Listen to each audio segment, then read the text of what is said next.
लेकिया कह दिया हाँ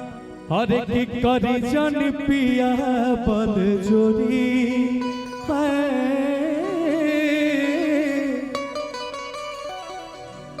कि गजरा छिटाइल चारोरी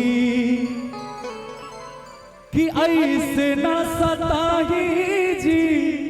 कि मन के मनाई जी आवता घाई हमरो नाना दो के भैया। और बड़ा सौभाग्य के बात बा कि हमरे पवन भैया जोन गीत के लिखले बाने आज बेंजो पे हमने के साथ दे रहल बाने शिरकत कर रहल बाने इतना बढ़िया म्यूजिशियन टीम और हमने के अंजनी भैया और ये हमने के सौभाग्य के बाद भैया गीत लिखले बाने और आज लाइव हमारा साथे बजा भी रहल बाने। हर किया बताऊं घाई हमरो दो के भैया त लेकिया कह दिया कि अरे छोड़ी छोड़ी अरे छोड़ी ये बालमू नारामी हो और अरे टूटी जइए चूड़िए बालमू अमरुकी जइए कालाइया छोड़ी छोड़ी छोड़िए बालमू नारामी हो कालाइया कर जन पिया बल जोरी गजरा छिटाइल चारोरी ऐसे ना सताही जी मन के मनाई जी अब बताओ भाई हमरो नाना दो के भैया। अरे छोड़ी छोड़ी हाँ छोड़ी छोड़ी छोड़िए बालमू नारामी हो कालाइया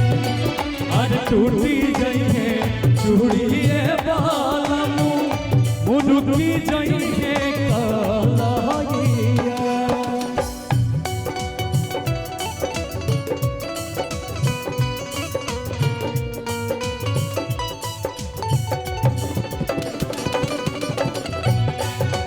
क्या बात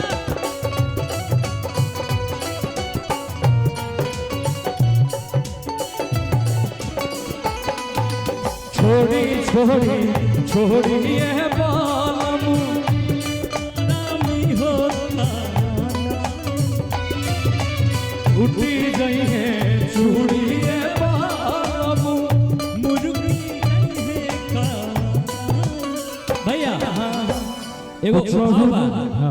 एगो भाव बाबू आइए माई। अच्छा ये बताएं कि राउत शादी नहीं के भाई ये क्लियर हो गई बॉयफ्रेंड है या नहीं है ये आप बता दीजिए। अरे बॉयफ्रेंड नहीं है ना इतना क्यों डिटेल में जा रहे हो भाई ये बहुत अच्छा बात नहीं होना चाहिए। किशोरह बरस के भइलू अब ही प्यार ना भई किशोरह बरस के भइलू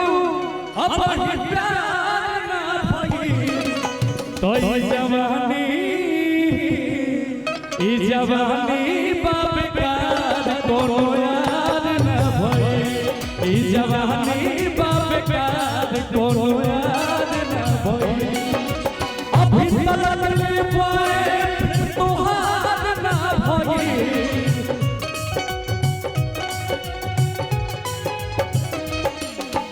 अभी तलक ले पाए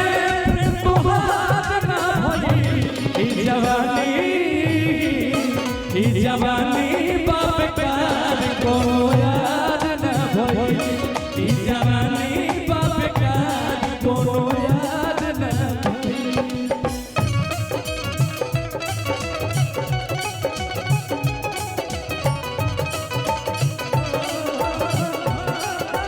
भैया चूड़ी चूड़ी मजा न देगी गंगन मजा देगा चूड़ी मजा देगी गंगन मजा दे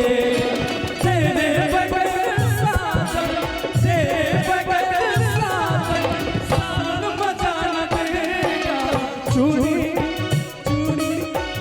चूड़ी मजा देगी कंगन मजा ई जवानी बाप का कोनो यार न भई ई जवानी बाप का कोनो यार भाई बस अब तनी एगो गीत लगा दो भैया लोग के भी तनी 5 मिनट रेस्ट दिया। हाँ बड़ी देर से मेहनत करता नहीं सब और हाँ